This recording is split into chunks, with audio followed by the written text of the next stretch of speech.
In today's video, we are going to talk about discovery of electron, यानी electron किस तरह दरियाफ्त हुए।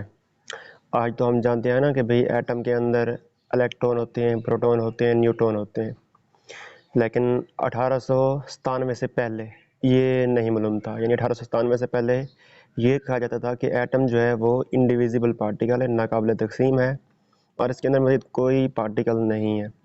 लेकिन 1897 के अंदर जब इलेक्ट्रॉन डिस्कवर हुए थे तो इससे ये पता चला था कि एटम जो है इंडिविजिबल पार्टिकल नहीं है, बल्कि वो डिविजिबल पार्टिकल, इनसे तकसीम किया जा सकता है। तो इस वीडियो के अंदर हम देखेंगे कि इलेक्ट्रॉन किस तरह दरियाफ्त हुए। तो इलेक्ट्रॉन की जो डिस्कवरी है ये ज़्यादातर जो हमारी बुक्स के अंदर पढ़ाया जाता है वो ये कहते हैं कि भाई जे थॉमसन ने जो है इलेक्ट्रॉन डिस्कवर की है, या फिर कहते हैं कि सर विलियम क्रूक्स ने इलेक्ट्रॉन डिस्कवर की है। तो एक कंट्रोवर्सी है। तो असल में किसने इलेक्ट्रॉन डिस्कवर किया है, हकीकत क्या है, यानी इलेक्ट्रॉन डिस्कवर किए किसने।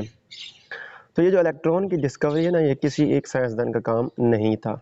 बहुत सारे साइंसदानों ने जो है मिलकर जो है काम किया था और इलेक्ट्रॉन को डिस्कवर किए थे। जैसे सर विलियम क्रूक्स हैं या फिर जे थॉमसन थे, इन अकेले ने इलेक्ट्रॉन डिस्कवर नहीं किया। इन्होंने पिछले साइंसदानों ने जो काम किया था उन साइंसदानों के काम को इस्तेमाल करके फाइनली जो है इलेक्ट्रॉन को डिस्कवर किया। तो इस इलेक्ट्रॉन की डिस्कवरी के अंदर जो सबसे पहला जो साइंसदान था वो था हेनरिच गीजले। तो हेनरिच गीजले जो था ये एक ग्लास ब्लोअर था। ग्लास ब्लोअर कहते हैं इन मोल्टन ग्लास के अंदर फूंक मार के उसे बबल बनाना, और बबल को जब ठंडा करते हैं तो उससे बनती है बोटल्स। यानी पहले ज़माने के अंदर जब टेक्नोलॉजी इतनी जदीद नहीं थी तो उस वक्त शीशे की बोतल बनाने के लिए ना मोल्टन ग्लास के अंदर मैनुअली यानी इंसान फूंक मारता था एक पाइप के ज़रिए, जिससे जो है एक बबल बन जाता था और उस बबल को ठंडा करने पर जो है एक ट्यूब बन जाती थी। ठीक है। तो सबसे पहला जो काम था वो इस हेनरिच गिज़लर ने किया। हेनरिच गिज़लर ने क्या किया कि इसने जो है जो ग्लास ट्यूब थी उसकी क्वालिटी को अच्छा किया। यानी उससे पहले जो ग्लास ट्यूब थी वो अच्छी नहीं हुआ करती थे। इसने जो है सबसे पहले एक अच्छी क्वालिटी की ग्लास ट्यूब बनाई। ये ग्लास ब्लोअर था, यानी ग्लास के अंदर फूंक मारने वाला था। और ये एक जर्मन फिजिसिस्ट है जूलियन प्लक्कर, ये उसका जो है टेक्निकल असिस्टेंट भी था। ठीक है, जूलियन प्लक्कर का टेक्निकल असिस्टेंट था। ये काम उसने किया था 1854 के अंदर। इसके बाद जिस साइंसदान ने काम किया वो था जूलियन प्लक्कर। यानी जूलियन प्लक्कर ने जो है गीजले की जो डिस्चार्ज ट्यूब थी उसको इस्तेमाल करके जो है ये कुछ एक्सपेरिमेंट किया। क्या एक्सपेरिमेंट किया अभी जो है मैं आपको बताता हूँ। उसने एक ग्लास ट्यूब ली, जैसा कि ये आप देख सकते हैं, ये जो है ग्लास ट्यूब यानी शीशे की एक ट्यूब जो कि गीजले ने बनाई थी, वो एक ट्यूब ली। उसके अंदर दो इलेक्ट्रोड लगाए, यानी दो पतरियाँ लगाई, मेटल की पतरियाँ। एक जो है बैटरी के पॉजिटिव टर्मिनल के साथ जोड़ दिया, दूसरी को बैटरी के नेगेटिव टर्मिनल के साथ जोड़ दिया। वो टर्मिनल जिससे बैटरी के नेगेटिव टर्मिनल के साथ जोड़ते हैं उसे कहते हैं कैथोड, और वो इलेक्ट्रोड जिसे हम बैटरी के पॉजिटिव टर्मिनल के साथ जोड़ते हैं उसे कहते हैं एनोड। ठीक है। और यहाँ पर उसने लगाया था एक वैक्यूम पंप। वैक्यूम पंप जो है ना, ये एक ऐसी डिवाइस है जिसकी मदद से हम यहाँ पर ट्यूब के अंदर मौजूद सब जो गैस है उसको इवैक्यूएट कर सकते हैं, यानी निकाल सकते हैं। तो इसने प्लक्कर ने क्या किया कि सबसे पहले इस ट्यूब में से जितनी भी इसके अंदर एयर थी वो इवैक्यूएट कर दी, वैक्यूम पंप की मदद से बाहर निकाल दी गैस, यानी हवा बाहर निकलने के बाद अब उसने क्या किया कि यहाँ पर उसने हाई वोल्टेज अप्लाई किया। जब हाई वोल्टेज अप्लाई किया तो उसने देखा कि भाई यहाँ से कुछ रेज खारिज हुई और उन्होंने यहाँ पर डिस्चार्ज ट्यूब की जो दीवार थी यहाँ पर पॉजिटिव वाली साइड पे, यहाँ पर आकर उसने चमक पैदा की। यानी यहाँ से खारिज हुई और यहाँ पर आके उसने चमक पैदा की। तो इस तरह जो है उसने कैथोड रेज को डिस्कवर किया। ये जो रेज निकल रही थी ना यहाँ पर, उसने इन रेज को कैथोड रेज का नाम दिया क्योंकि ये कैथोड रेज से निकल रही थी। अब जो प्लक्कर था इसने कैथोड रेज को तो डिस्कवर कर लिया, लेकिन उसने ये नहीं बताया था कि ये कैथोड रेज हैं क्या और किस चीज पर मुश्तमिल है, इसकी नेचर क्या है, कहाँ से निकल रही हैं, कहाँ जा रही हैं, तो उसने कुछ नहीं बताया था। ठीक है। यानी उसने ये तो बताया था कि भाई ये कैथोड से निकल रही हैं, एनोड की तरफ जा रही है, लेकिन उसने एक्सपेरिमेंटली तो साबित नहीं किया था कि भाई ये वाकई कैथोड से निकल रही हैं। फिर इसके बाद जो साइंसदान आया वो था 1869 में प्लक्कर का शेयर जे डब्ल्यू हिटोर जो एक साइंसदान था वो आया।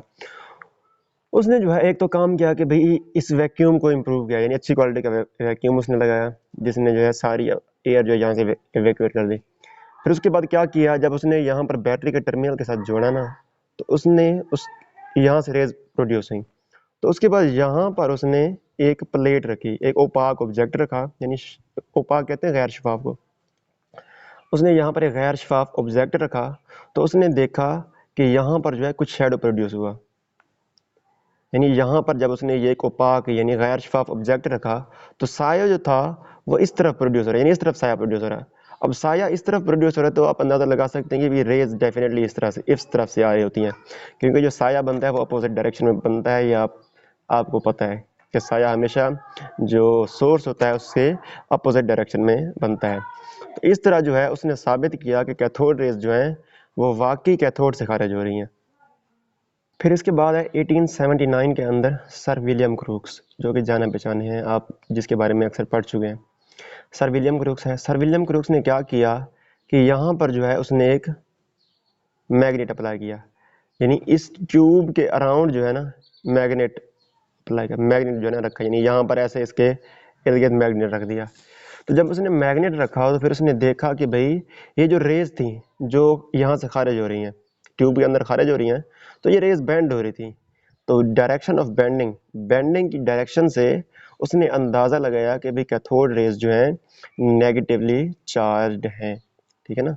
मूविंग चार्ज पार्टिकल जब भी मैग्नेटिक फील्ड में से गुजरता है तो वो डिफ्लेक्शन शो करता है, या तो वो नॉर्थ पोल की तरफ, साउथ पोल की तरफ।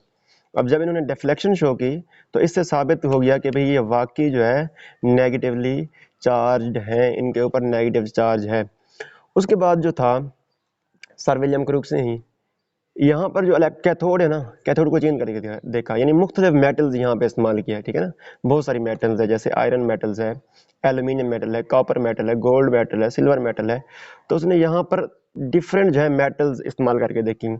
जब उसने डिफरेंट मेटल इस्तेमाल करके देखी तो उसने देखा कि भाई जो कैथोड रेज की नेचर थी ना वो सेम थी। ये जो ग्लो अंदर पैदा हुआ था ये कैथोड रेज के ऊपर डिपेंड नहीं कर रहा था। तो उसने इससे ये नतीजा निकाला कि भाई ये जो कैथोड रेज निकल रही हैं this is because of the electricity, current की वजह से, यानी जो हम यहाँ से करंट दे रहे हैं वो इसी वजह से ये ग्लो पैदा हो रहा है।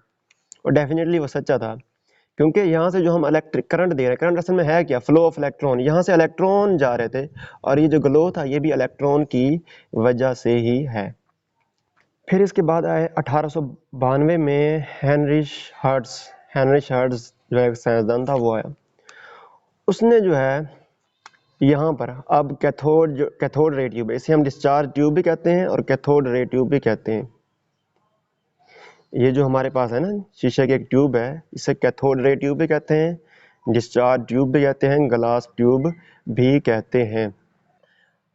अब हर्ट्ज ने क्या किया, हर्ट्ज ने इसके जो अराउंड जो है ना इलेक्ट्रिक प्लेट्स लगाई, यानी गिलास ट्यूब के अराउंड ऊपर और नीचे इलेक्ट्रिक प्लेट्स लगाई। एक को नेगेटिव से के साथ जोड़ दिया, दूसरे को पॉजिटिव के साथ जोड़ दिया। जब उसने ऐसा किया तो उसने देखा कि भाई ये जो अंदर रेडिएशन निकल रही थी ये डिफ्लेक्शन शो नहीं कर रही थी। ठीक है, इस डिफ्लेक्शन जब नहीं शो करें तो इससे क्या नतीजा निकलता है, इससे ये नतीजा निकलता है कि भाई जो कैथोड रेज है वो न्यूट्रल है, इसके ऊपर कोई चार्ज नहीं है। ठीक है, तो हर्ट्ज ने क्या किया कि भाई क्या कहा कि चूंकि डिफ्लेक्शन शो नहीं हो रही इसलिए एक न्यूट्रल है। ठीक है ना। उसके बाद फिर जे थॉमसन 1897 के अंदर जे थॉमसन ने हर्ट्ज वाले एक्सपेरिमेंट को फिर रिपीट किया, यानी जो एक्सपेरिमेंट हर्ट्ज ने किया था उसी एक्सपेरिमेंट को फिर से रिपीट किया। यानी यहाँ पर जो है यहाँ पर उसने प्लेट्स लगाई और वैक्यूम अच्छा लगाया, उसने सारी एयर इवैक्यूएट कर दी, और उसने देखा कि भाई ये जो रेडिएशन थी जो यहाँ से खारिज हो रही थी, जब यहाँ से प्लेटें हमने अप्लाई की, यानी ऊपर नेगेटिव प्लेट नीचे पॉजिटिव प्लेट, तो ये जो कैथोड रेज हैं ये नीचे की तरफ बेंड हो रही थी, ऐसे नीचे की तरफ बेंड हो रही थी। इससे जो है उसने साबित किया कि भाई कैथोड रेज के ऊपर पॉजिटिव चार्ज है, क्योंकि जो मुखालिफ चार्जेस हैं वो एक दूसरे को अट्रैक्ट करते हैं। अगर कैथोड रेज नीचे की तरफ बेंड हो रही हैं तो डेफिनेटली ये इलेक्ट्रिकली नेगेटिवली चार्ज हैं, क्योंकि नीचे जो है पॉजिटिव प्लेट मौजूद है। अब जब उसने पॉजिटिव प्लेट ऊपर कर ली, ऊपर पॉजिटिव प्लेट कर ली, नीचे नेगेटिव, तो अब रेडिएशन जो है ऊपर की तरफ बेंड हो रही थी, ठीक है ना। तो मजीद इससे कंफर्म हो गया कि भाई कैथोड रेज जो है वाकई ये नेगेटिवली चार्ज है। अब ये तो साबित हो गया कि भाई कैथोड रेज जो है वो इसी कैथोड से ही खारिज हो रही हैं, और कैथोड रेज उसके ऊपर मनफी चार्ज भी है। लेकिन इससे उन्होंने कैसे नतीजा अखज़ किया कि भाई ये एटम से आ रही हैं, ठीक है ना, कैथोड रेज निकल रही हैं, तो हमें कैसे पता चला कि भाई एटम से आ रही हैं, किसी और चीज़ से भी तो आ रही होती है ना। तो इसके लिए क्या किया उसने, जे थॉमसन जो था उसने इन रेज की जो है ना मास बटा चार्ज रेशो मालूम की।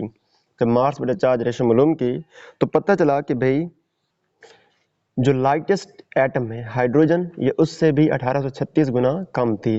यानी इन रेज की मास बटा चार्ज रेशो मालूम की तो पता चला कि इसकी जो मास बटा चार्ज रेशो है वो सबसे हल्के तरीन एटम हाइड्रोजन से भी 1836 गुना कम है।